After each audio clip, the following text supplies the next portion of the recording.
नमस्ते, म डाक्टर खगेन्द्र आचार्य, एमडिजिपी र emergency medicine physician.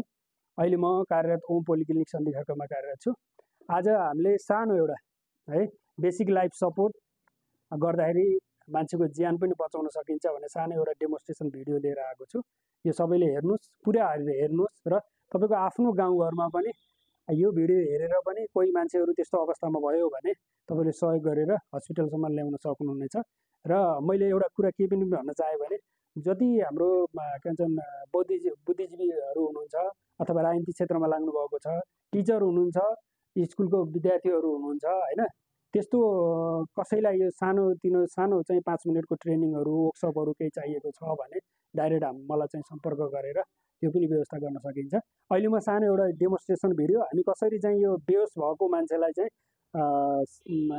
Basic life support दिएर र उसलाई चाहिँ रिभाइभ गर्न सकिन्छ भनेर चाहिँ एउटा भिडियो बनाएको छु। उहाँ चाहिँ अहिले हामी हेर्दै हामी सबैले यहाँ हामी 12-15 जना छौँ। एउटा हाम्रो भाषण गर्ने एउटा कार्यक्रम थियो, त्यसमा चाहिँ उहाँ फ्याट्ट यो लड्नुभयो है। लडिसकेपछि उहाँलाई चाहिँ सर्वप्रथम चाहिँ मैले के गरेँ भने उहाँको सबै यो टाइट कपडाहरू छ, यो टाइट कपडाहरूलाई पहिला मैले यहाँ यो निकालिदिइहालेँ है। यदि उहाँले चाहिँ यहाँ सर्ट लगाउनु भएको छ, टाँकहरू छ भने पनि उहाँको टाँकहरू पहिला चाहिँ निकालिदिनुहोस् है। निकालेर पुरै छातीलाई चाहिँ एक्सपोज गराउनुहोस्। त्यसै गरी यदि वृद्धहरू हुनुहुन्छ, बुढाबुढी हुनुहुन्छ, उहाँले चाहिँ आर्टिफिसियल दाँतहरू लगाएको हुनसक्छ, त्यो दाँतलाई पनि चाहिँ तपाईँले निकाल्नुहोस् है। अनि त्यो गरिसकेपछि अब उहाँ साँच्चै बेहोस हो कि फेन्टिङ हो भनेर हामी चाहिँ चेक गरिहालौँ है। अनि उहाँलाई चेक गर्दाखेरि पहिला तपाईँ चिच्चाउनुहोस् है। जस्तो उहाँको नाम चाहिँ लक्ष्मण हो, लक्ष्मण लक्ष्मण भनेर यसरी चिच्चाउनुहोस् है। तपाईँको जसको जे नाम छ, जे सम्बोधन गर्न मिल्छ त्यो गर्नुहोस् है। यदि त्यस गर्दाखेरि पनि तपाईँ उहाँ चाहिँ उठ्नु भएन भने उहाँलाई यसै गराएर यसरी हल्लाउनुहोस् है। यसरी हल्लाउँदाखेरि चाहिँ उहाँ उठ्न सक्नुहुन्छ। यदि यो गर्दाखेरि पनि उठ्नु भएन है, यति गर्दाखेरि उहाँ चाहिँ उठ्नु भएन भने अब उहाँको सर्कुलेसन ठिक छ छैन भनेर चाहिँ हामी उहाँको पल्स हेर्ने है, नाडी हेर्ने, नाडी छाम्ने भन्छौँ नि हामी सबैले चाहिँ यो नाडी छाम्ने भनेको हातको नाडी छाम्छौँ।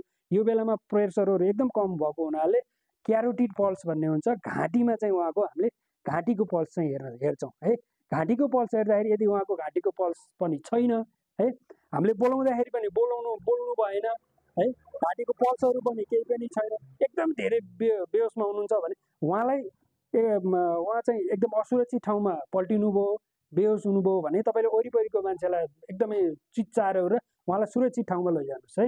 बाटोमा पल्टिनु भएको छ कि अरू कुनै ठाउँमा पल्टिनु भएको छैन, उहाँलाई सुरक्षित ठाउँमा लगेर र त्यसपछि तपाईँले एसेस गर्नु।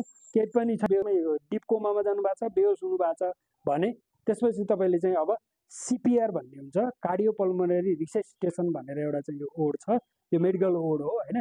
यसमा चाहिँ हामी अब सिपिआर दिनु पर्यो। अब सिपिआर दिँदाखेरि चाहिँ हामी कहाँ दिने भन्दाखेरि उहाँको चाहिँ देब्रे साइडको यो चाहिँ हड्डी हो, सिधा यो छातीको मेन हड्डी हो है।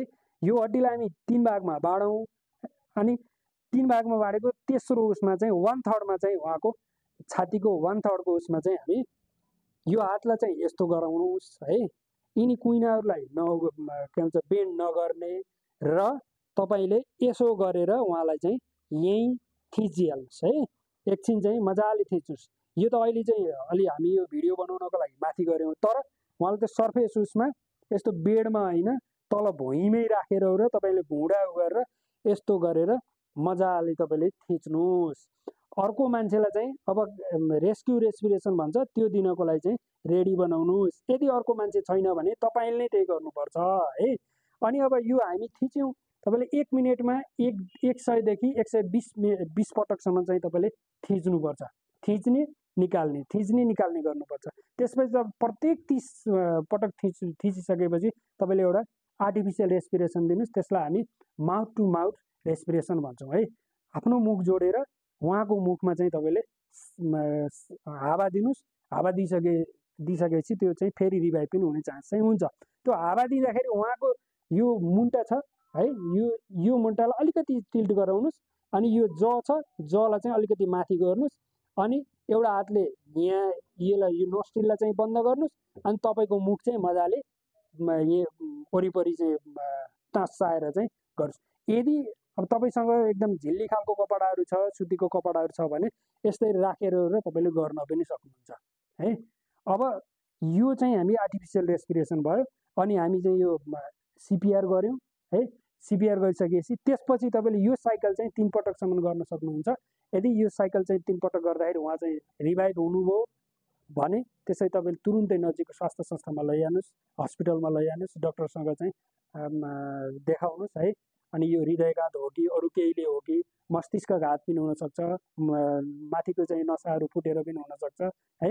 यो यसरी गर्दाखेरि चाहिँ हामी सिम्पल एउटा 1 मिनटमा हामी गर्दाखेरि एउटा मान्छेको चाहिँ ज्यान बचाउन सकिन्छ।